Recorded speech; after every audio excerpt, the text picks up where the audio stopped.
बहुत समय पहले की बात है। किसी गांव में एक गरीब ब्राह्मण रहता था। एक दिन उस ब्राह्मण के घर कुछ अतिथि आए। ब्राह्मण की स्थिति इतनी खराब थी कि उन अतिथियों को खिलाने के लिए घर में अनाज तक नहीं था।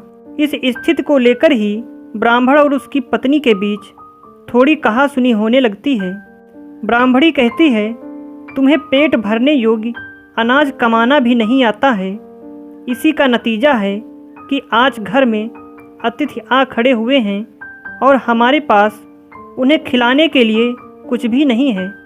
इस पर ब्राह्मण अपनी पत्नी से कहता है, कल कर्क संक्रांति है, मैं कल भिक्षा लेने के लिए दूसरे गांव जाऊंगा।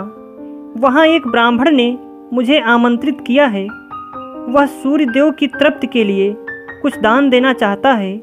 तब तक जो कुछ भी घर में है उसे आदर सत्कार के साथ अतिथियों के सामने रखो।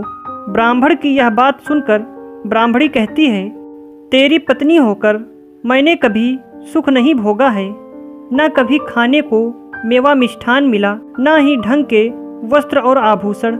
आज तू कह रहा है कि जो भी घर में पड़ा हो वो अतिथियों के समक्ष रख दो। जब कुछ है ही नहीं तो मैं उनके सामने क्या रख दूं? पड़े हैं तो बस एक मुट्ठी तिल, तो क्या अतिथियों के सामने सूखे तिल रखना अच्छा लगेगा?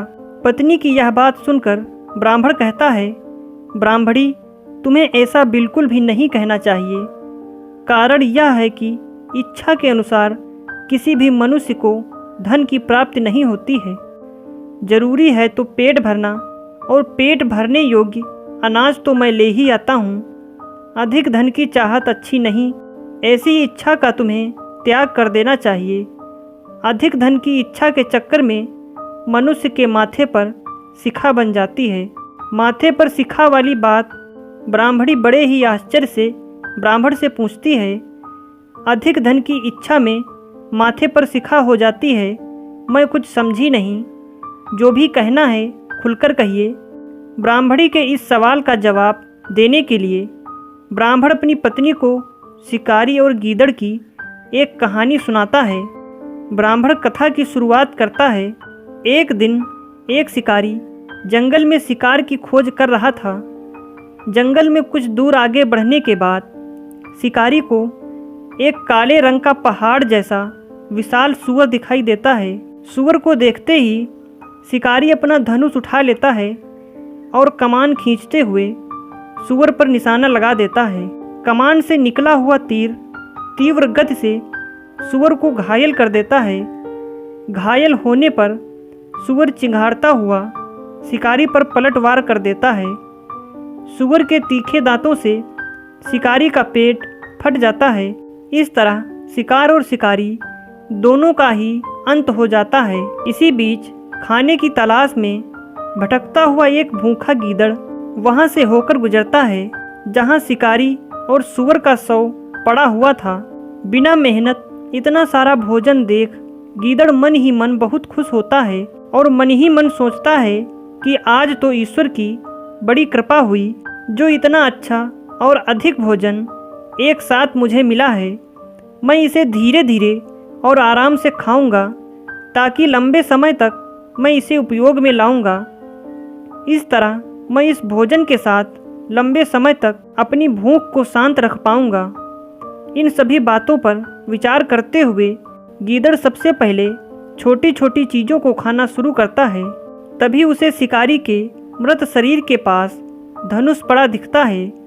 गीदड़ के मन में पहले उसे ही खाने का विचार आता है और वह धनुष पर चढ़ी डोर को चबाने लगता है। गीदड़ के चबाने से धनुष पर चढ़ी डोर टूट जाती है और डोर के टूट जाने से धनुष का एक सिरा वेग के साथ गीदड़ के माथे को भेदता हुआ ऊपर निकल आता है।